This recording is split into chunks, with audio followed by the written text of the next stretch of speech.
अब मुझे कन्नड़ा इतनी ही आती है तो बाकी हिंदी में बोलूंगी, ठीक है। श्री श्रीधर बाबू जी,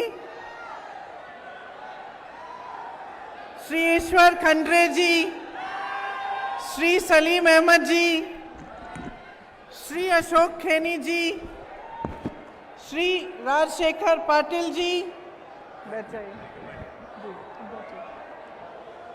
श्री रहीम खान जी, श्री विजय सिंह जी, श्री भीमसेन राव शिंदे जी, श्री बसवराज जमशेट्टी जी, श्री अरविंद अरली जी, कांग्रेस पार्टी के सारे नेता, पदाधिकारी और कार्यकर्तागण जो यहाँ उपस्थित हैं, आप सबका मैं बहुत बहुत स्वागत करती हूँ।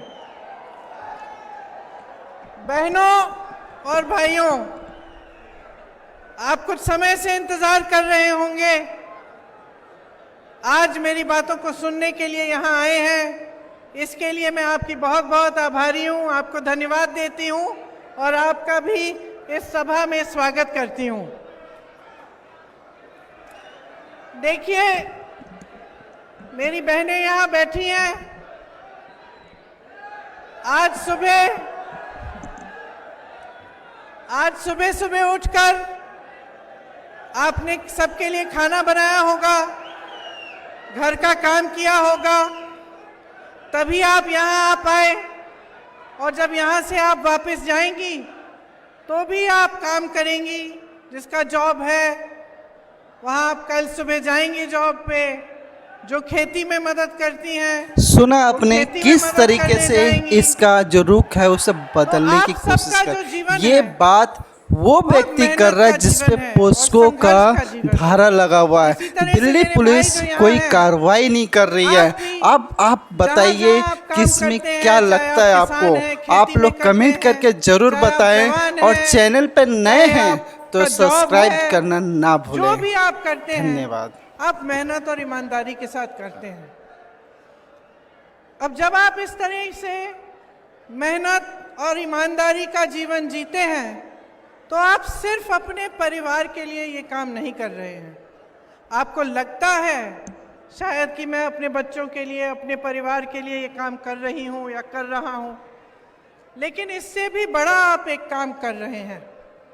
मेरे परदादा पंडित जवाहरलाल नेहरू कहते थे, उन्होंने एक बार इंदिरा जी को चिट्ठी में लिखा था कि कोई भी देशवासी जो छोटे से छोटा काम करता हो, चाहे वो बर्तन मांजता हो, चाहे वो खेती करता हो, चाहे मजदूरी करता है, चाहे सरहद पे देश की सुरक्षा करता है, चाहे डॉक्टर है, मरीजों का इलाज करता है, जो भी काम ईमानदारी और मेहनत के साथ करता है वो देश की सेवा करता है। तो एक तरह से जब आप सुबह उठ के अपने जीवन के संघर्षों का सामना करते हैं और मेहनत की कमाई घर लाते हैं तो आप भी देश सेवा का काम करते हैं। और ये जो देश सेवा है और ईमानदारी है, इसका हमारी राजनीति में बहुत बड़ा महत्व रहा है। महत्व ये रहा है कि हमारा पूरा जो स्वतंत्रता का संग्राम था, जिससे हमें आज़ादी मिली, महात्मा गांधी, जवाहरलाल नेहरू, सरदार पटेल जैसे महापुरुषों ने हमारी आज़ादी की लड़ाई लड़ी, तो उन्होंने भी ये सेवा, ईमानदारी, जिसको वो कहते थे सत्य और सच्चाई की लड़ाई लड़ी। तो हमारी राजनीति, जो इस देश की राजनीति है, उसका आधार ही, उसकी नींव इन्हीं सिद्धांतों पे डली। इसका मतलब है कि शायद और देशों से भी ज़्यादा हमारे देश में पब्लिक ने हमेशा ये आशा रखी है कि हमारे नेता साधारण जीवन जिएंगे, कि हमारे नेता हमें लूटेंगे नहीं, हमारे नेता सत्ता में आएंगे तो ईमानदारी से हमारे लिए काम करेंगे। अगर हमारी कोई समस्या हो तो हम अपने नेता के पास जा सकते हैं, अपनी समस्या समझा सकते हैं और वो नेता हमारी समस्या को सुलझाने का पूरा प्रयास करेगा। यही हमारी परंपरा रही है। और हमारे देश में बड़े से बड़े नेता, चाहे प्रधानमंत्री रहे, चाहे महात्मा गांधी जैसे महात्मा रहे, हमेशा पब्लिक के बीच चले, हमेशा आपके सामने उन्होंने सर झुकाया, हमेशा आपके प्रति उनके मन में श्रद्धा रही। तो आज मैं यहाँ आपके सामने खड़ी हूँ। चुनाव का मौसम है। मौसम इसलिए मैं कह रही हूँ क्योंकि नेता बरसते हैं आपके ऊपर इस समय बारिश की तरह। हर पार्टी से नेता आते हैं, कोई कुछ कहता है, कोई कुछ कहता है, और सबकी बात हमें ठीक भी लगती होगी किसी स्तर पे। आप किसी की बात सुनते हैं, आप सिर्फ से हाँ बिल्कुल सही कह रहा है ये, किसी और की सुनते हैं, कहते ये तो ठीक कह रही है। तो आप कैसे चुनेंगे? आपको कैसे समझ में आएगा कि जो आपके सामने खड़ा होकर आपको भाषण दे रहा है उसकी नीयत क्या है, वो किस तरह का नेता है, उसकी पार्टी किस तरह की पार्टी है, आपके लिए क्या कुछ काम करेगी या नहीं? तो मैं इसलिए कह रही हूं कि चुनाव का मौसम है, चुनाव का समय है। तो एक बहुत बड़ा सवाल है आपके सामने कि पिछले 3.5 सालों से कर्नाटक में कैसी परिस्थितियां बनी हैं। आपका कर्नाटका है, जैसे मैंने कहा, आप सब मेहनत करते हैं, सब मेहनत करते हैं और सबकी मेहनत से ही ये कर्नाटका बना है। किसी नेता ने एक दिन नहीं बनाया, यहाँ की जनता ने बनाया। पूरे विश्व में प्रसिद्ध है, दुनिया जानती है आपकी कला, आपकी संस्कृति, आपकी सभ्यता। यहाँ के शिक्षित नौजवान, टेक की कंपनियां, बड़े बड़े आधुनिक जो कंपनियां हैं यहाँ की, ये किसने बनाई? आप ही ने तो बनाई हैं। आपके बच्चों ने, आपके बुजुर्गों ने, और आपने अपनी मेहनत से बनाया। तो आज कर्नाटका में बड़ी अजीब सी परिस्थितियां बन गई हैं। एक सरकार है जो 3.5 सालों से चल रही है, जो बनते समय ही गलत आधार पर बनी। जब ये सरकार बनी तब से चोरी शुरू हुई। क्यों कह रही हूं? क्योंकि सबसे पहले इस सरकार को बनाने के लिए विधायकों की चोरी करनी पड़ी। इस सरकार को बनाने के लिए इन्होंने दूसरी सरकार को तोड़ा, विधायकों को पैसे खिलवाए, उनको अपनी तरफ लाए, और तभी ये सरकार बनी। तो सबसे बड़ा जो सिद्धांत है देश की राजनीति का, वो तो बनते ही इन्होंने तोड़ दिया। और आज ये स्थिति है कि पूरे कर्नाटका में अगर एक पहचान है इस सरकार की, तो यही पहचान है कि ये 40% की सरकार है। और ये जो 40% की सरकार है, ये किसने कहा? किसी नेता ने नहीं कहा था। ये कॉन्ट्रैक्टर्स एसोसिएशन ने एक चिट्ठी लिखी थी प्रधानमंत्री को, कहा था कि हमारे साथी इतने परेशान हैं घूस दे देकर कि 40% हम अपनी कमाई इनको दे रहे हैं, सरकार को, इनको रोकिए, कुछ करिए। प्रधानमंत्री जी ने कुछ नहीं किया। तो ये 40% सरकार तब से चले आ रहा है जब से कॉन्ट्रैक्टर्स ने आत्महत्या की और ये चिट्ठी प्रधानमंत्री को गई। स्कूल मैनेजमेंट एसोसिएशन ने भी चिट्ठी लिखी, उनकी भी सुनवाई नहीं हुई। 8 करोड़ रुपए एक विधायक के बेटे में के घर में मिले। आप सोच सकते हैं 8 करोड़ रुपए कैश एक विधायक के बेटे के घर में मिले, तो आप सोच रहे होंगे कि सरकार ने कोई कार्रवाई की, पकड़ा उस लड़के को कि भाई तुम्हारे पास इतने सारे पैसे कहां से आ गए? नहीं की। उल्टा उसके पिता ने एक परेड निकाली कि मैं विधायक हूं, मेरे बेटे के घर में चाहे आप कुछ भी पकड़ लो, मुझे आप नहीं रोक सकते। इतनी बेशर्मी के साथ लूटा है कर्नाटका को कि हर स्तर पर लूट है, हर स्तर पर। और उस लूट का बोझ कौन उठा रहा है? आप उठा रहे हैं। क्योंकि आप सोचते होंगे कि ठीक है, ये लोग सत्ता में आ गए, लूटने लग गए, अपने बड़े बड़े महल बनवा दिए, बड़ी बड़ी गाड़ियों में चल रहे हैं, इनके पास बहुत हो गया तो हमें क्या।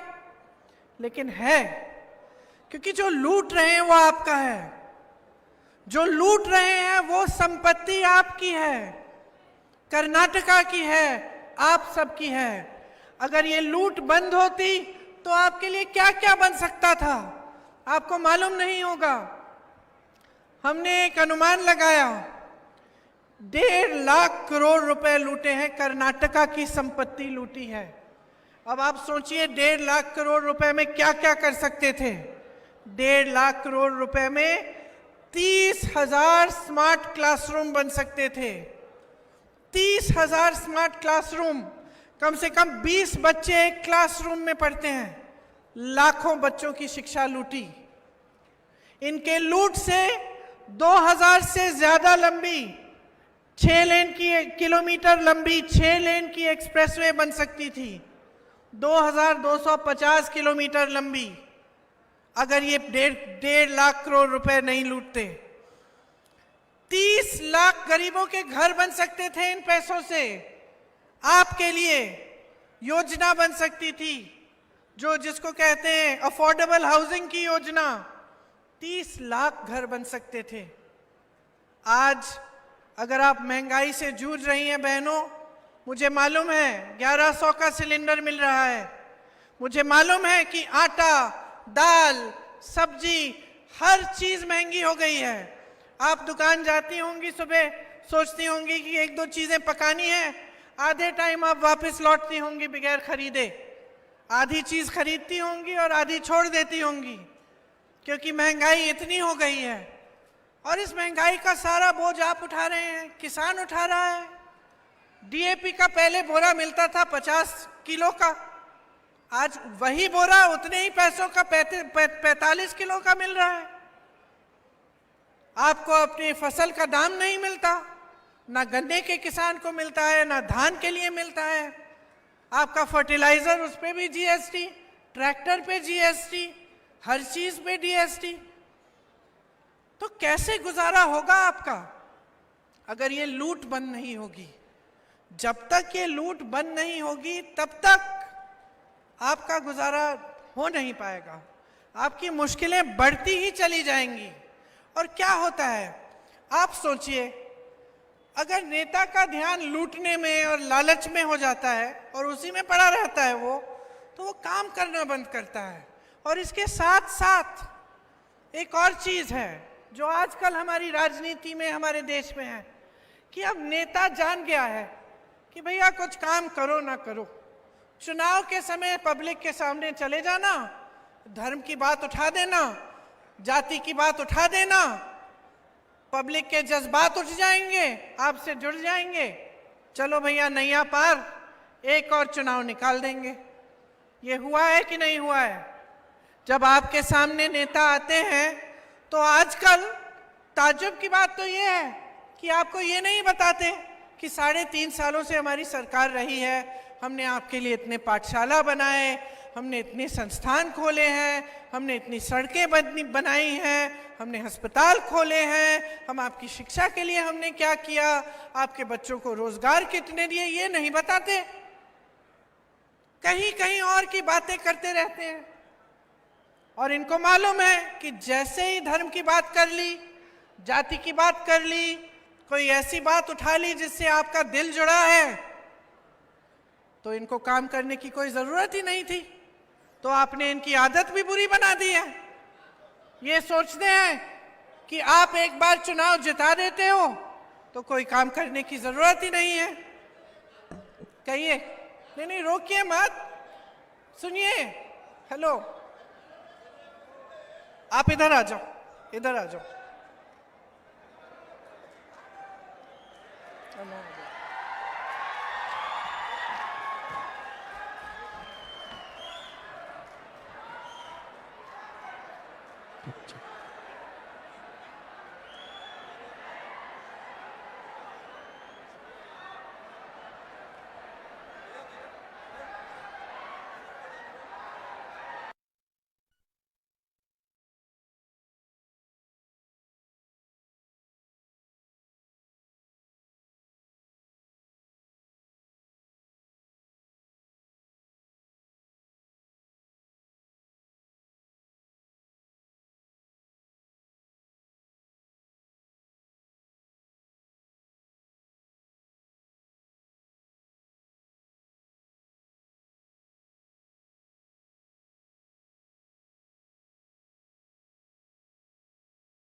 सुना आपने पूरी कहानी कि किस तरीके से अपने आप को वो निर्दोष साबित करने में लगे हुए हैं, जबकि उनको पोस्को के तहत मामला दर्ज हुआ है, पर वो सीधा आरोप लगा रहे हैं कि ये सब राजनीतिक रोल है। आप बता देना चाहता हूँ, यहाँ तक कि उन्होंने ये तक बोल दिया कि मैं अपना पद नहीं छोड़ूंगा। और देखिए, इसमें महिलाओं के ऊपर भी आरोप लगाए, वहीं पे बोला मेरे जान की भी खतरा है। आप लोगों की क्या राय है, आप लोग कमेंट करके ज़रूर बताएं। चैनल पर नए हैं तो लाइक और सब्सक्राइब करके हमारे चैनल को सपोर्ट करें। बताई मुझे जिसकी चर्चा मैं कर रही थी, आपने वही बात बताई, धन्यवाद। आपने मुझे बताया कि महीनों से धरना कर रहे हैं, महीनों से इनकी मांगे, इनकी कुछ मांगे हैं, धरना कर रहे हैं, और एक भी मंत्री, एक भी पदाधिकारी नहीं आया इनके पास इनसे पूछने के लिए कि किस लिए आप धरना कर रहे हैं। तो इन्होंने यही बात साबित की है जो मैं कह रही हूं। मैं कह रही हूं कि जब आप ऐसे लोगों को चुनते हैं, ऐसी सरकारें चुनते हैं जो भूल जाते हैं कि आपकी समस्याओं को सुलझाना उनका कर्तव्य है, उनका धर्म है, जब आपको गुमराह करने के लिए तमाम बातें उठाते हैं जिनसे आपका दिल जुड़ा है, लेकिन आपकी विकास की बात नहीं करते, आपके जॉब्स की बात नहीं करते, तो नुकसान किसका होता है? उनका तो नहीं हो रहा है, वो तो अपने महल बना ही रहे हैं, लूट रहे हैं आपको, तो नुकसान किसका हो रहा है? बताइए, किसका हो रहा है? आपका नुकसान हो रहा है, आपका नुकसान हो रहा है। आप होने भी दे रहे हैं और आप जाग नहीं रहे हैं। अब आप सोचिए कि जो ये लूट है, इससे सिर्फ महंगाई नहीं बढ़ रही है, सिर्फ ये चीजें नहीं हो रही हैं। आपका जो बेंगलुरु शहर है, जो दुनिया में प्रसिद्ध है, उसको देखिए, बड़ी बड़ी कंपनियां छोड़ के जा रही हैं, कह रही हैं कि यहाँ पे हमें काम करना ही मुश्किल हो गया है। तो जब छोड़ के जाएंगी तो रोजगार कैसे बनेंगे? जब ये सिर्फ लूट में मग्न होंगे तो रोजगार बनाने का काम कौन करेगा? किसान की सहायता का काम कौन करेगा? मेरी बहनों के जीवन को सरल बनाने के लिए, इनकी सहायता करने के लिए काम कौन करेगा? तो आपको जागना पड़ेगा, आपको बहुत सख्ती से अपना निर्णय लेना पड़ेगा।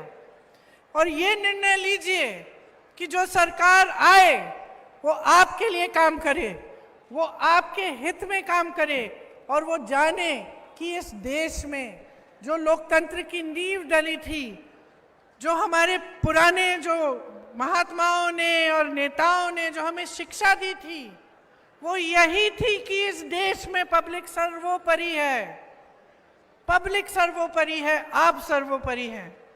आप अगर कांग्रेस पार्टी को देखें तो जब कांग्रेस पार्टी की सरकार थी तो आपको याद होगा कि ऐसी ऐसी स्कीम्स थी जिनसे आपका फायदा होता था।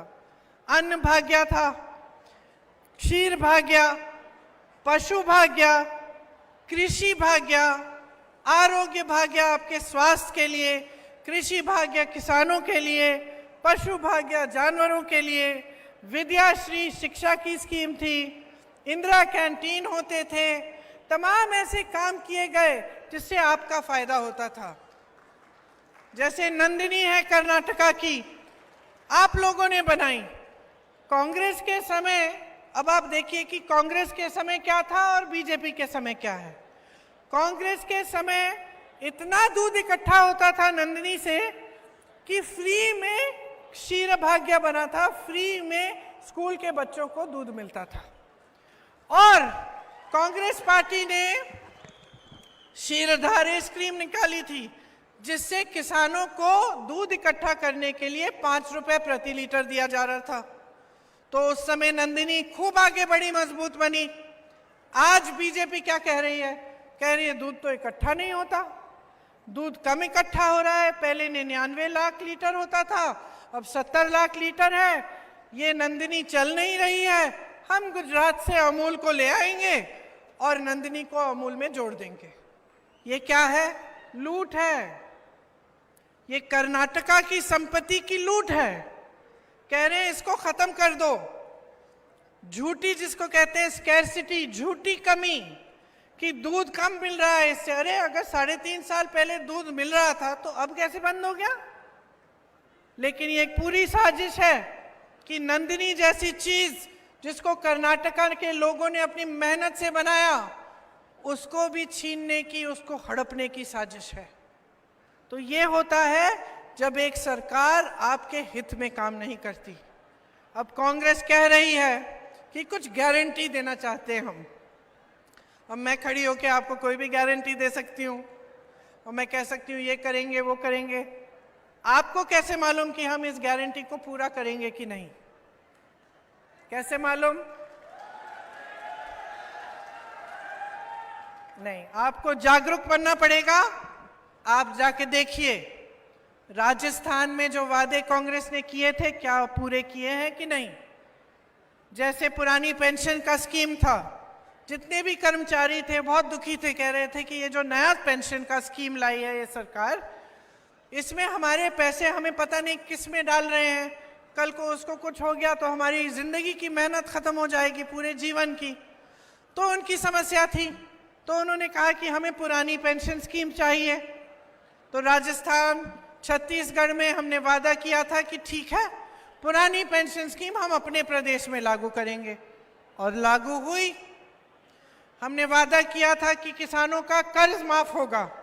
छत्तीसगढ़ में 18 लाख किसानों का कर्ज माफ हुआ है, राजस्थान में हुआ, और यहाँ कर्नाटका में जब कांग्रेस की सरकार बनी थी तब कर्ज माफ होने शुरू हुए थे। तो मेरी बातों पर नहीं, आप असलियत को देखो, पहचानो, आप समझो कि कौन सी ऐसी सरकारें हैं इस देश में जो जनता की हित में काम कर रहे हैं। और तभी जब ये हम गारंटी बताते हैं आपको, तभी इनमें विश्वास है आपका, क्योंकि आपने देखा है कि कांग्रेस ने आपके लिए कुछ करके दिखाया।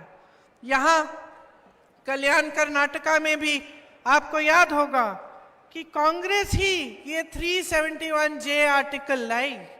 ये मनमोहन सिंह जी, सोनिया गांधी जी और मल्लिकार्जुन खड़गे जी के प्रयासों से आया। इससे आपको रोजगार मिले, यहाँ का विकास हुआ और आपकी बहुत तरक्की हुई। आज वो सारे रोजगार तकरीबन बंद हो गए हैं, विकास बंद हो गया है, कोई इस क्षेत्र को देखता ही नहीं है, नकारता है। ये सरकार नकारती है इस क्षेत्र को। और आपको ये भी मालूम होगा कि इसी क्षेत्र में सिर्फ कल्याण कर्नाटका में 40,000 सरकारी पद खाली पड़े हैं, 40,000, और 16,000 शिक्षकों के पद खाली हैं। तो यहाँ नौजवान लड़के लड़कियां हैं, ये तो नहीं है कि शिक्षित नहीं है, सबकी कुछ ना कुछ डिग्री होती है कर्नाटका में, मुझे मालूम है। कुछ दिनों पहले मेरा हेलीकॉप्टर उतरा और मुझे लगा 2 किसान भाई होंगे, तो पास आए, नौजवान थे। मैंने कहा पढ़ाई की है? एक ने बीटेक की थी, एक ने बीएससी की थी। तो आप सब शिक्षित हो, पद खाली हैं, लेकिन पद आपको मिल नहीं रहे हैं। ये तो सरकार की नियति है ना कि आपको पद नहीं दे रही है। तो इसी तरह से हम चाहते हैं कि आपका क्षेत्र खास तौर से विकसित हो, और इसके लिए हमारा हमेशा प्रयास रहा है। अब कांग्रेस ने जो गारंटी दी है इस चुनाव में, सबसे पहली गारंटी तो यह है कि लूट बंद होगी, लूट बंद होगी और विकास शुरू होगा। और 100% विकास कराना चाहते हैं हम। जो 2.5 लाख सरकारी पद खाली पड़े हैं, जो इस सरकार ने नहीं भरे, उनको हम भरेंगे, और हो सके तो एक ही साल में हम सारे पद भरने की कोशिश करेंगे। मेरी बहनों के लिए गृह लक्ष्मी योजना बनाई जाएगी, जिसके तहत आपको 2,000 रुपए हर महीने आप ही के अकाउंट में जाएंगे, आपके खाते में सीधे जाएंगे। गृह ज्योति योजना, जिससे 200 यूनिट बिजली फ्री मिलेगी। मेरे नौजवान भाइयों और बहनों, आजकल रोजगार मिलना मुश्किल है, और आपने बहुत मेहनत की है, आप भर्ती के इम्तिहान भी देते हैं, फीस भरते हैं, ट्यूशन करते हैं, फिर भी उसमें भी घोटाले आपको मिलते हैं और फिर भी आपको नौकरी नहीं मिलती। इसीलिए हम एक युवा निधि शुरू करना चाहते हैं। अगर कोई ग्रेजुएट है और उसके पास नौकरी नहीं है तो एक बेरोजगारी का भत्ता 3,000 रुपए प्रति माह आपको मिलेगा। अगर आपके पास डिप्लोमा है और नौकरी नहीं है तो हर महीने 1,500 रुपए सरकार आपको देगी अपने गुजारे के लिए। नंदिनी को हम मजबूत बनाएंगे। महिलाओं के लिए बस के पास फ्री मिलेंगे, जहां भी जाना है फ्री में जाओ। और आप पूछ सकते हैं कि ठीक है, लेकिन रोजगार बनाने के लिए क्या करेगी कांग्रेस? तो मैं आपको बताना चाहती हूं कि रोजगार बनाने के लिए सबसे पहले तो जो छोटे दुकानदार और छोटे और मीडियम बिजनेस हैं उनको मजबूत करने का काम कांग्रेस करेगी। आपके लिए एक वेलफेयर फंड बनाएगी ताकि जितना आपने सहा है, जीएसटी, नोटबंदी की वजह से आपका जितना घाटा हुआ है और हम समझते हैं कि नुकसान हुआ है, आपको थोड़ी सी सहायता मिलेगी और सरकार आपके साथ खड़ी होगी। हम चाहते हैं कि कर्नाटका में light and engineering, automobile, electrical equipment बनाने के जैसे नए नए उद्योग शुरू किए जाएं ताकि तमाम नौजवानों को नौकरी मिल सकती है।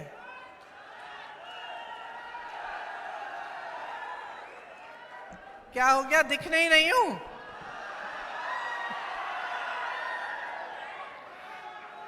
बीदर से, यहां से चामराजनगर तक हम एक इंडस्ट्रियल कॉरिडोर और टाउनशिप्स बनाना चाहते हैं। चुनी विधानसभाओं में हम 10 करोड़ रुपए स्टार्टअप फंड देंगे ताकि अगर कोई नौजवान अपना छोटा सा बिजनेस शुरू करना चाहे तो उसी विधानसभा से उसको थोड़ी सी सहायता मिल सकती है कि वो अपने पैरों पे खड़ा हो जाए। बेंगलुरु में हम बिजनेस पार्क, बिजनेस और टूरिज्म के लिए एक गोल्ड और डायमंड पार्क जैसे दुबई में बनते हैं वैसे बनाना चाहते हैं। मैसूरू, हुब्बली, धारवाड़, गुलबर्गा, बेल्लारी, चित्रदुर्गा जैसे जिसको सेकंड टियर शहर बोलते हैं, जो बेंगलुरु जितनी बड़ी नहीं है लेकिन उससे थोड़ी छोटी लेकिन अच्छी खासी शहरें हैं, इनमें हम आईटी और टेक सेक्टर को मजबूत बनाना चाहते हैं ताकि ये छोटे छोटे बेंगलुरु की तरह बने। आपने सुना होगा कि आजकल डीजल पेट्रोल के नहीं इलेक्ट्रिक व्हीकल्स बनती हैं। हम चाहते हैं कि कर्नाटका को इन इलेक्ट्रिक व्हीकल्स को बनाने का एक हब बनाया जाए। सिद्धलघाटा से चिकबलपुर तक हार्डवेयर पार्क्स बनाना चाहते हैं और हम ये चाहते हैं कि 5 सालों में कम से कम 10 लाख नए रोजगार बने। यही हमारा प्रयास रहेगा। बहुत लोग आजकल डिलीवरी का काम करते हैं, घरेलू काम करते हैं, किसी के घर में नौकरी करते हैं। उनके लिए आज तक कर्नाटका में न्यूनतम आय फिक्स नहीं है, मतलब उनका शोषण हो सकता है, उनको कम आमदनी देके उनसे काम कराया जा सकता है। इसको बंद करने के लिए हम एक न्यूनतम आय फिक्स करेंगे घरेलू और डिलीवरी के कर्मियों के लिए। अस्थायी मजदूरों के लिए एक कल्याण बोर्ड बनाएंगे जिसमें कम से कम 3,000 करोड़ रुपए हम डलवाएंगे ताकि आपके वेलफेयर के लिए इसमें पैसे हों। ऑटो ड्राइवर्स, टैक्सी ड्राइवर्स के लिए भी अलग अलग बोर्ड बनाना चाहते हैं ताकि आपका भी किसी तरह से शोषण ना हो। 50-50 करोड़ दोनों बोर्ड में डलवाना चाहते हैं। इस तरह की बहुत सारी योजनाएं हैं जो कांग्रेस आपके लिए बनाना चाहती है और करवाना चाहती है। देखिए, आज मैं यहां आ रही थी, मैंने प्रधानमंत्री जी का भाषण सुना।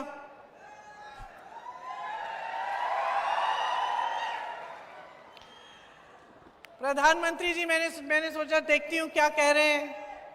क्या कहा उन्होंने? कहा कि हमारा सपना था, कि बीजेपी का सपना था, मोदी जी का सपना था कि कर्नाटका को वो देश में सबसे विकसित प्रदेश बनाएंगे, ये कहा उन्होंने। और फिर कहने लगे कांग्रेस ने ये किया, वो किया, अतीत में ऐसा किया, 70 सालों से ऐसा किया, इनके परिवार ने ऐसा किया, वैसे ये सारी बातें कहने लगे। तो मैं सोच रही थी, अरे ये तो अंतर्यामी है, सर्वज्ञानी है, सर्वशक्तिमान है, सर्वोपरि है, 56 इंच की सीने वाले हैं। इनका सपना कैसे टूट गया?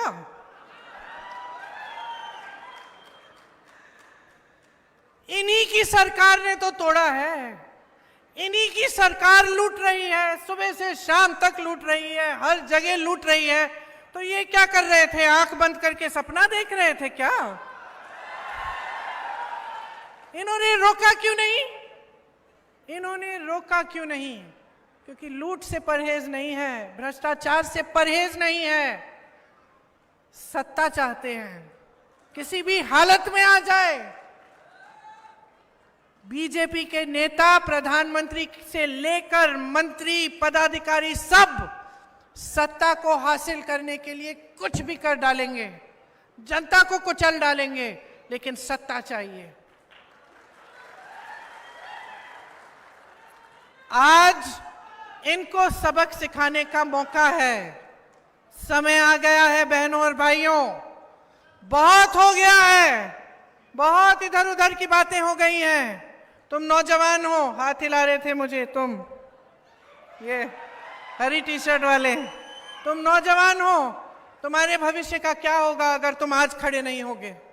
अगर तुम आज नहीं मांगोगे कि जो तुम्हारे प्रदेश में सरकार आए, बगैर तुम्हें लूटे, ईमानदारी से तुम्हारे प्रति समर्पित होकर तुम्हें जॉब दिलवाए, तुम्हारा विकास कराए, तुम्हारी किसान माता पिता को मदद करे, तुम्हारी माँ को मदद करे, तुम्हारी बहनों को मदद करे, तो कौन मांगेगा और कब मांगेगा?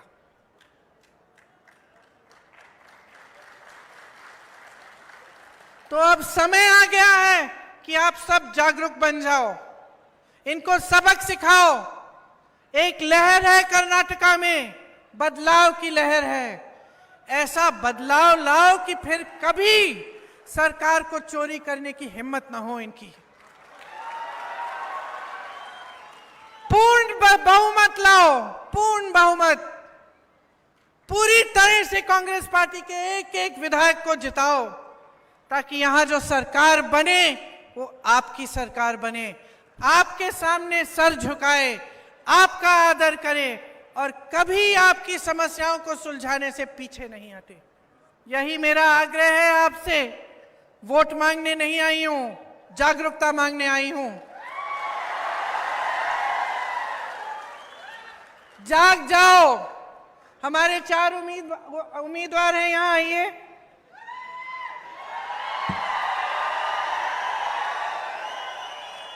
इनको जिताकर आप कांग्रेस पार्टी की एक मजबूत सरकार बनाकर अपने प्रदेश में बदलाव ला सकते हैं। मेरे साथ एक बार जोर से कहिए, कर्नाटका की, कर्नाटका की, कर्नाटका की। धन्यवाद। जय हिंद। याद रखो मैंने क्या बोला, ग्रीन टी शर्ट।